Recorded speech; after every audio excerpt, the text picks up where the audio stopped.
صباح فل مساء فل يا اختي. ازيك يا ست رشيد ست فهيم، عامله ايه يا روح قلبي؟ والله يا اختي الحياه صعبه شويه، بس ادينا ماشيينها بالزق بالمحايله يا اختي. ليه يا ست فهيمه؟ والله يا اختي مش عارفه الواد ولا البت كده مجننين الواد، وهو الموسم جاي لا بيشوف البت ولا بيشوف الواد، وحاجة بقت تعل.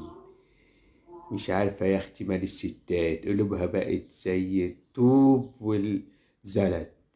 قلت له يا واد امسك نفسك يا واد، خليك عاقل كده وما تندفعش علشان ما يمسكش عليك حاجة يقول لي يا ماما بحب البت والواد.